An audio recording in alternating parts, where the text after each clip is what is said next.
Welcome to the mini book podcast, African American Books Edition. It's great to be here.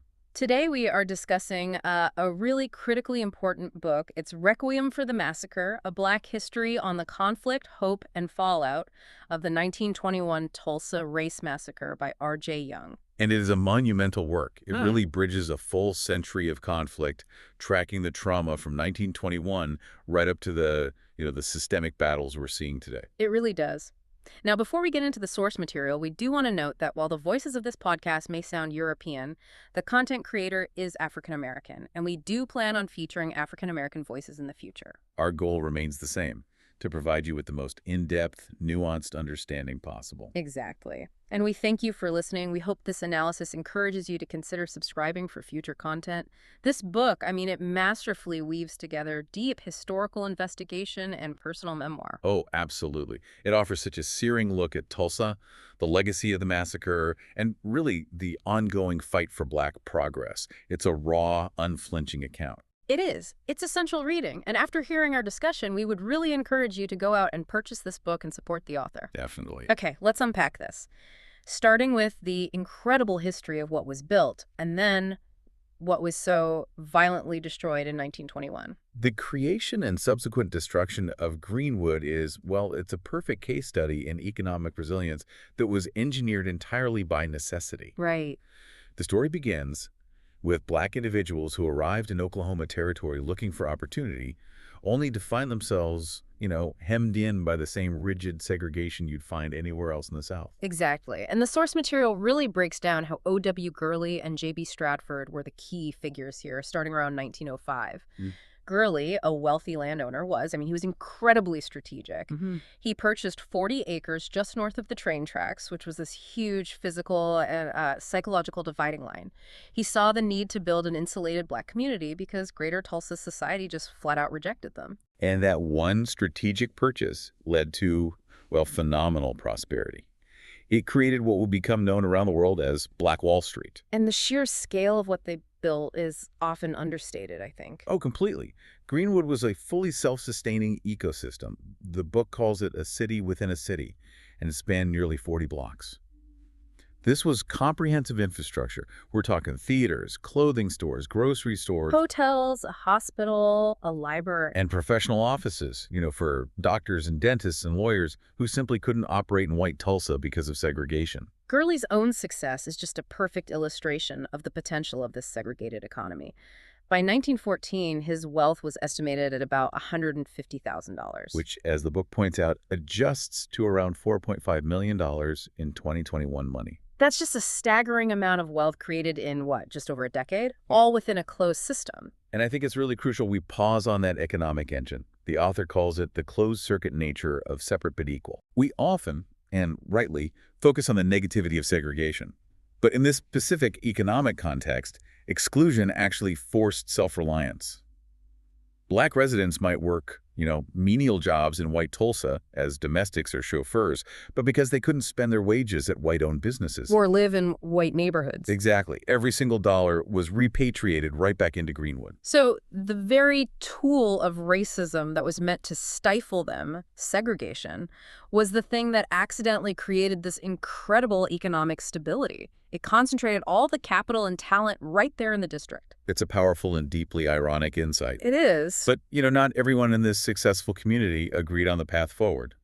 Gurley, for example, was a follower of Booker T. Washington's philosophy. Right, which meant a more conciliatory approach. Focus on industrial pursuits, build up economic strength quietly, and, crucially, avoid aggressive political action or any direct confrontation with the white power structure.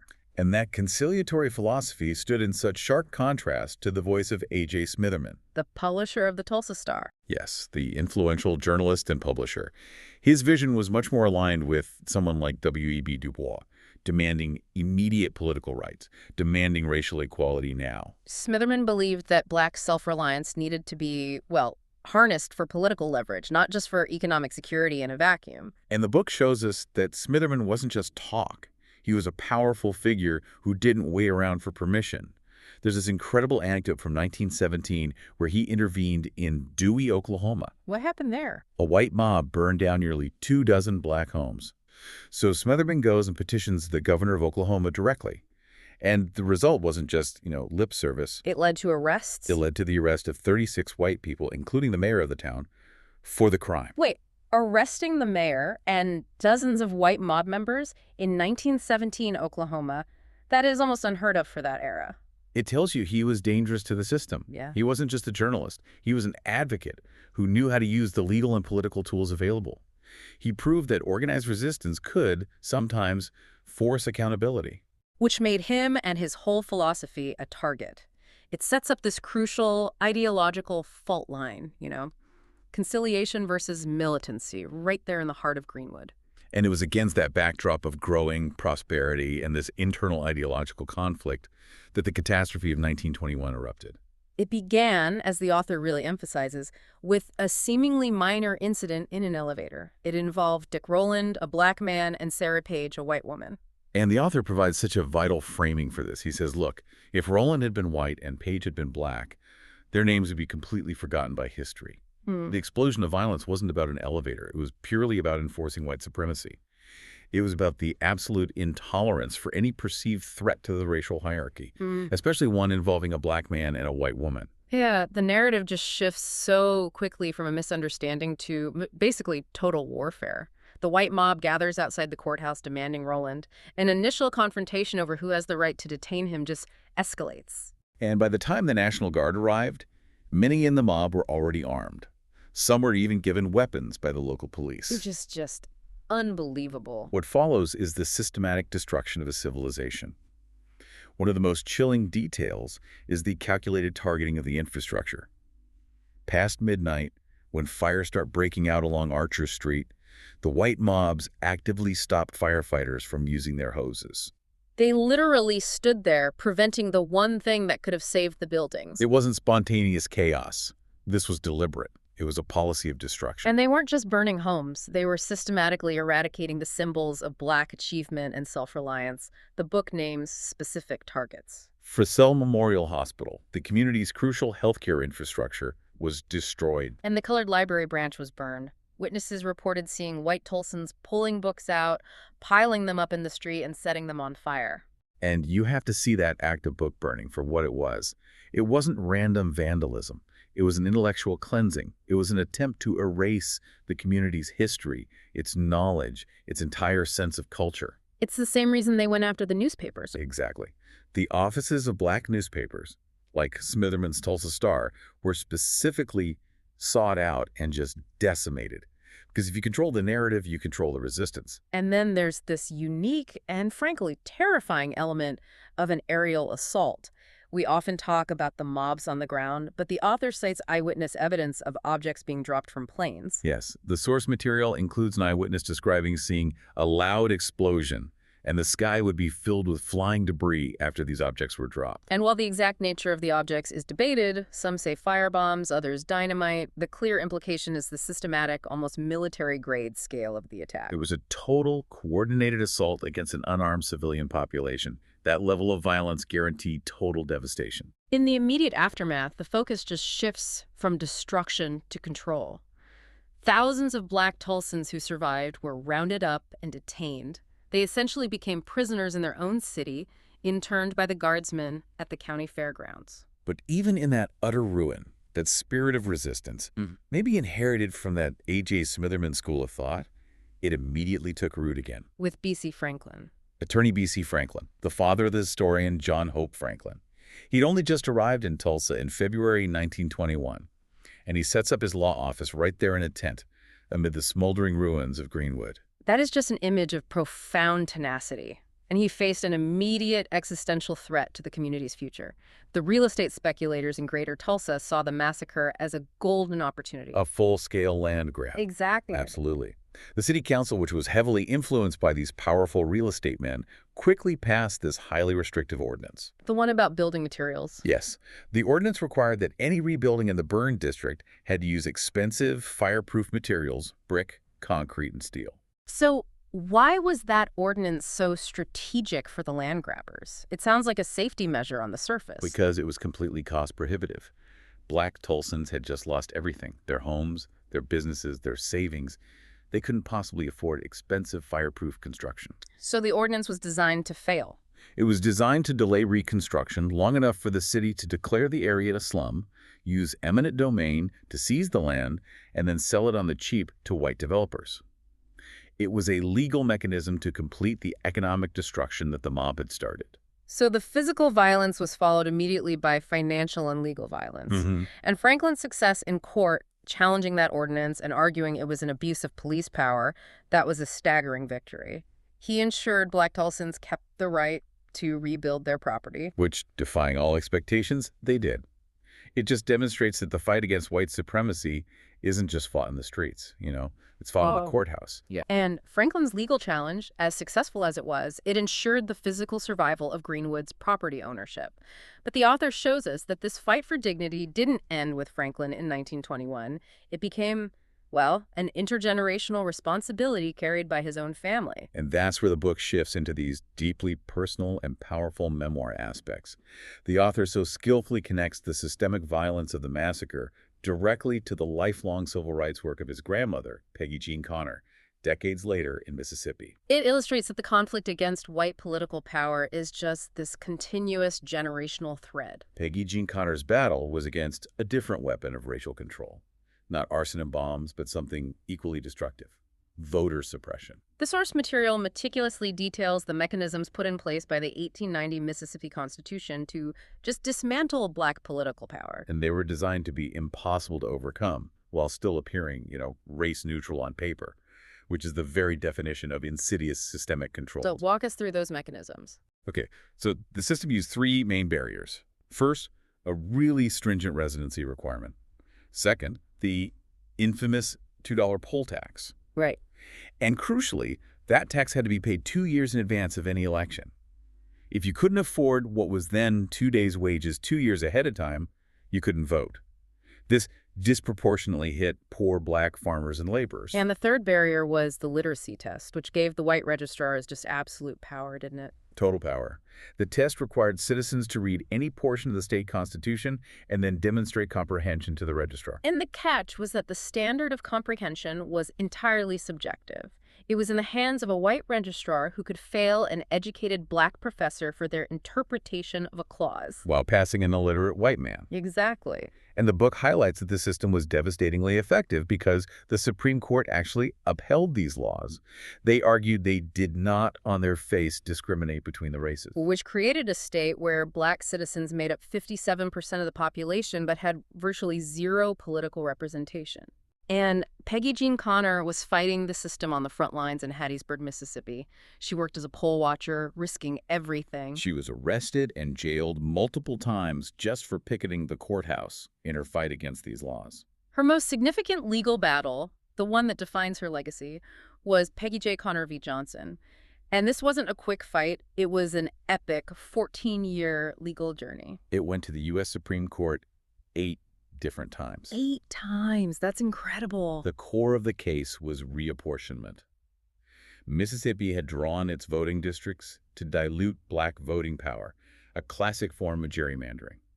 Her victory forced the state to redraw the districts, not just based on raw numbers, but on which voters were represented. It effectively gave Black votes meaning again. It did. It led to much greater Black political representation across the state. But that level of perseverance, it's almost unimaginable. And the cost was immense and deeply personal for her. She lost her business, Jane's Beauty Shop. White supremacists identified her as an agitator. They threatened her patrons and basically forced her to close down. She was impoverished by her commitment to the civil rights movement, raising her daughter, the author's mother, while losing her livelihood. And what's fascinating here is how the author takes this direct link, Tulsa's economic destruction leading to political organizing in Mississippi, and shows how that shadow of violence and fear follows him personally, even into the late 20th century. He shares that just profoundly jarring anecdote from his youth in Florida. He's playing catch with some white neighborhood kids. When he intercepted a ball, one of them turned and said, "You're lucky we don't Rosewood your butt." And that specific threat is so potent. The Rosewood Massacre happened in Florida in 1923, just 2 years after Tulsa. Right. For the author, who was a child at the time, that threat wasn't abstract history. It instantly shattered his sense of safety. He realizes in that moment that he wasn't safe, that his family wasn't safe, and this awareness is carried across state lines and across generations. If we connect this to the bigger picture, The narrative really shows how the legacy of historical violence, whether it's Tulsa or Rosewood, creates this perpetual background sense of danger for Black families. Hmm. This is the psychological fallout of systemic racism. It's the constant awareness that a white authority or a white mob can instantly decide your life is forfeit. And the sense of constant threat forces a psychological adaptation, like the pressure to assimilate or overperform. Yeah. He notes attending elite private schools and later the elite Booker T. Washington High School. He's always measuring himself against white expectations. But even in that state of overachievement, he recognizes that white authority often only sees him through the lens of danger. He even says when he's talking with his grandmother about this, I'm Black, I'm dangerous too, recognizing that for him, the perception of danger is often the only way white power structures acknowledge his existence or his capability. It's a sad, ironic embrace of a stereotype just to feel seen. And this ongoing search for safety and self-definition is why the author's previous book, Let It Bang, is so relevant to this story. That book detailed his experience as a Black gun owner in America. Yes, and it was praised as this honest and heartbreaking look at the issue because it shows how the pursuit of personal safety, the fundamental right to defend yourself, intersects with a deeply racialized culture. For a Black man, exercising that right is often seen as an inherent, immediate threat, which makes him twice as vulnerable. He argues that his decision to arm himself is a direct response to the historical reality that Black people have perpetually had to defend themselves against a hostile state and a hostile community, a reality that was brutally underscored by the total lack of protection provided to Greenwood in 1921. Moving forward, let's transition to how these historic conflicts are, formalized and manifest in modern systemic barriers within Tulsa, particularly in the education system, using Booker T. Washington High School as a painful example. Booker T has a really storied history. It began as a true beacon of Black excellence, established by and for the community. It was a source of immense pride in segregated Tulsa. But after the Civil Rights Act and forced bus integration in 1973, it was strategically transformed into Tulsa's first magnet high school. And the author argues that the magnet designation wasn't primarily to benefit Black students. It was to make desegregation palatable for white residents who were fleeing the public school system. It was designed to attract and retain white enrollment. The real revelation, though, is buried in the data. It's in the systemic mechanisms used to measure school performance. The state uses the Oklahoma Academic Achievement System, which converts raw scores from tests like the ACT into what they call the Oklahoma Performance Index, or OPI scores. And this is where we need to slow down and really dissect the mechanism, because the book exposes a blatant systemic bias that's hidden in the mathematical details of that OPI conversion. Okay, so let's try to clarify this. The OPI assigns points to a school based on how many students achieve proficiency. Right. And the data show that while Booker T had a very high overall academic achievement composite score, it was an impressive 89.3% in 2018-19. A closer look revealed the devastating truth. Which was? 75% of Black students at that very school were not scoring proficient. So how could the school look so good on paper while failing the vast majority of its Black students? It was mathematically engineered through a race-based point assignment. I don't follow. Okay, so when converting standardized test scores into these OPI points, the system assigned different values based on race. A white student who achieved the scaled proficiency score was given a full 1.0 point toward the school's OPI score. And a Black student. A Black student who reached that exact same scaled score was only assigned 0.95 points. Wait, a school literally gets less credit, less of an incentive for achieving proficiency in a minority student than for achieving it in a white student. That is the insidious systemic bias at play. Imagine you're a school administrator. You're managing a budget. You're allocating resources based on these performance metrics. You have finite time and money. Do you spend your energy pushing a Black student from, say, 0.85 proficiency to 0.95 proficiency?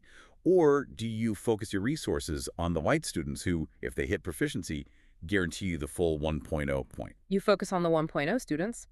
The system effectively disincentivizes schools from prioritizing the success of non-white students beyond a basic subpar level. It ensures the school focuses its efforts on maximizing the highest possible scores from its white population to boost the overall composite score even if 3/4 of the black student body is left behind. The author pulls no punches here. He calls this blatant systemic racism at play. Because it structurally and mathematically ensures that resources and high-level educational focus flow disproportionately toward white students. And beyond education, the physical scars of segregation are still so visible and deeply impactful on Tulsa's geography. North Tulsa, the historic black area, is still segregated. Literally marked with an N on the street signs. And maybe most painfully, the I-244 highway was deliberately constructed right through the heart of Greenwood. You know, highway construction in the mid-20th century, often called urban renewal, was frequently a political act of racial violence. In Tulsa, building I-244 through Greenwood was a physical policy choice that destroyed the connective tissue of the community. It fractured its ability to recover fully and just cemented the geographical separation from Greater Tulsa. That act of infrastructure development was essentially a land grab through eminent domain, echoing the attempted land seizure of 1921. And the book ties this modern systemic control all the way back to historical context by analyzing the role of policing in America. The author explains that American police forces trace their origins not to public service, but to slave patrols. That context is vital.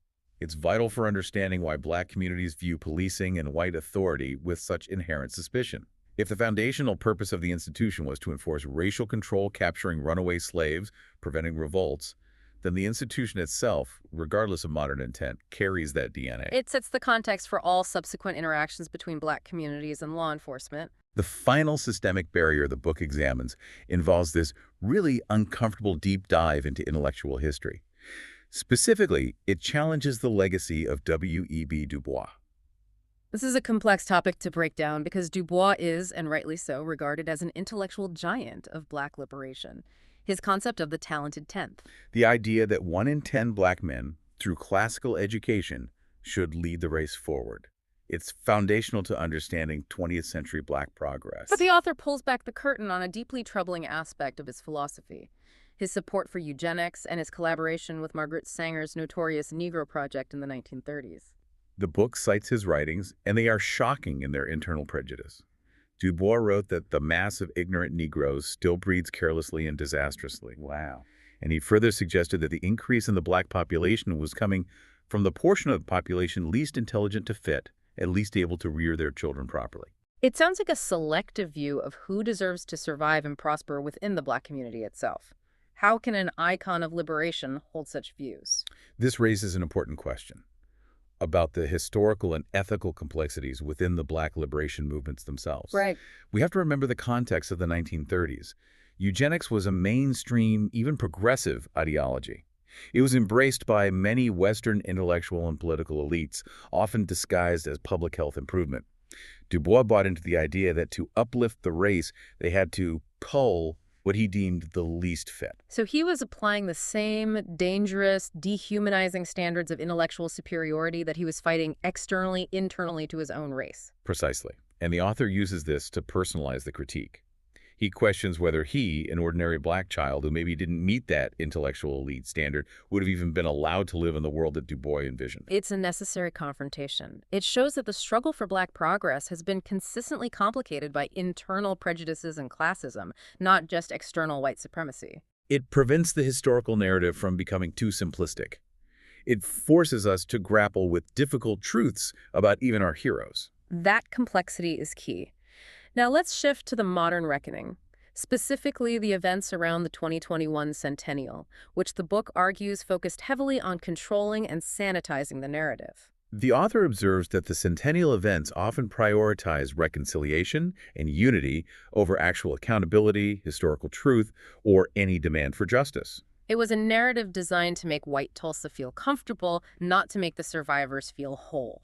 And the most potent critique is reserved for the Greenwood Rising Center, which opened just after the official centennial. The author describes it as a highly polished, expensive tourist destination. Yes, designed for consumption by outsiders.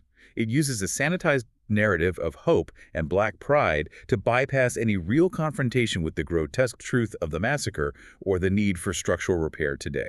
The book concludes that the city of Tulsa has packaged this pain and turned it into a Disneyland of black trauma. And even the frequent use of the term Black Wall Street is scrutinized. While it's a moniker of pride, the author argues it's become a myth that's leveraged by outsiders for commercial gain. He contrasts this with the historical account of his father, John Hope Franklin, who noted that the original Greenwood, while wealthy, lacked major institutions like the banks and insurance companies that are necessary to sustain long-term independent capital growth. The central conflict that defined the centennial was financial. The commission successfully raised a staggering $30 million for various projects and memorials. But, and the author emphasizes this crucial point, they put not a red cent directly into the hands of the 3 living survivors. And that failure to provide direct aid immediately ignited the reparations controversy, which was spearheaded by attorney Solomon Simmons. What exactly were the demands? The legal team demanded direct compensation, $1 million per survivor, Viola Fletcher, Leslie Benningfield Randall, and Hugh Van Ellis, and a substantial $50 million descendant fund to begin addressing the enormous wealth gap created by the massacre. This legal fight generated immense internal friction and public disputes, didn't it? Even over a $100,000 gift promised to the survivors by a corporate donor. It did. The source material quotes an insider lamenting, "If you thought Baptists could be mean to each other, you should see this." It just illustrates the bitter and often public conflict that led the survivors to withdraw from participating in major centennial events. They felt used. They felt they were being prioritized as mascots for a narrative of unity while being denied any substantive justice or financial recognition. And meanwhile, structural economic control continued unimpeded. The Tulsa Development Authority, the TDA, was actively selling off valuable land in Greenwood. And we should probably define TDA for our listener. Good idea. The TDA, or Tulsa Development Authority, is the municipal entity responsible for urban planning and renewal. Historically, these authorities gained enormous power after World War II, often using slum clearance rhetoric to justify seizing land through eminent domain for things like highways or big commercial projects. And in modern Tulsa, the TDA was selling land in Greenwood almost exclusively to those who could afford these major commercial builds. And the outcome of these land sales and development deals? The result was the parceling out of $42 million in tax breaks, financial incentives, and favorable land sales, the vast majority going to white-owned development companies. It cements economic control over the historical Greenwood district. It continues the economic subjugation that began with the massacre and continued with the I-244 construction. The book draws a direct, unbroken line between the 1921 land grab attempt and this modern capitalist exploitation. And the book also reserves some sharp criticism for Black entrepreneurs who capitalized on the trauma, which the author sees as Black capitalists feasting on their own. This is a necessary confrontation with internal dynamics. The analysis provides 2 really powerful examples of this exploitation. First, the Tulsa Real Estate Fund. Right, launched with an ambitious $50 million goal. It leveraged the Black Wall Street name to attract investors. But the book details serious issues. The NFL Players Association even issued a public alert warning members away from investing in it. And why the warning?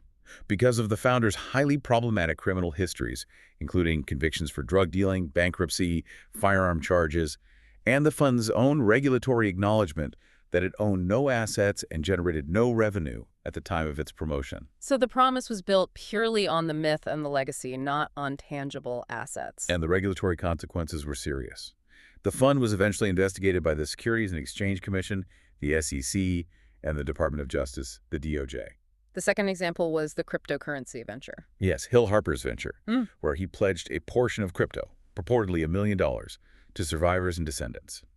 The author views this skeptically, especially when Harper's partner was described as a financial Harriet Tubman leading our people out of financial slavery. He sees it as part of a pattern where collective trauma is leveraged into commercial, personal profit, often using this bombastic rhetoric that promises structural change but delivers very little to the survivors themselves. Exactly.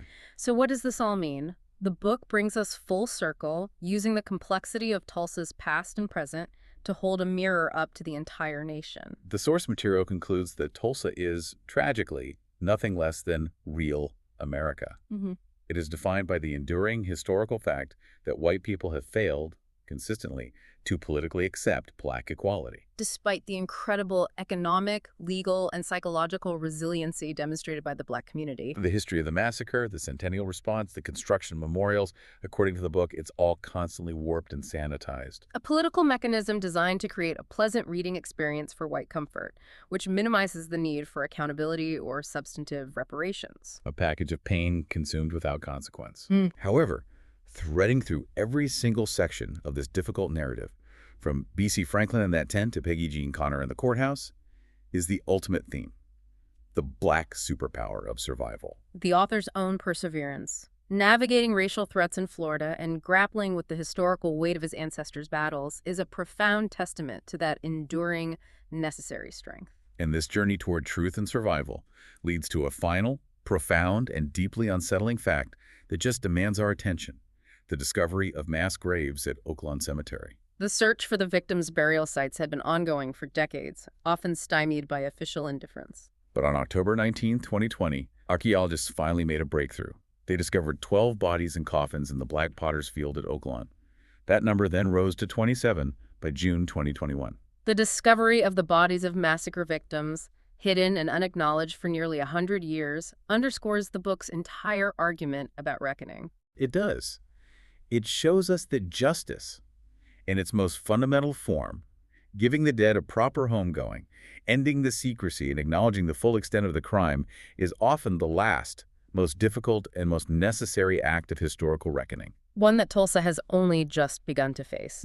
We've discussed the complex historical and personal narratives contained in Requiem for the Massacre, a Black history on the conflict, hope, and fallout of the 1921 Tulsa Race Massacre by R.J. Young.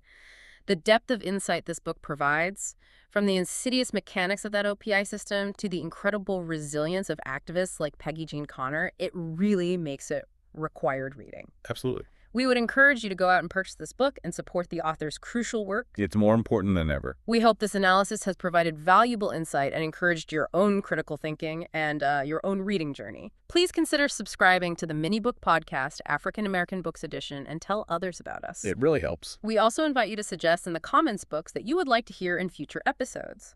We'd love to hear from you. Thank you for subscribing and listening. 5 seconds of silence.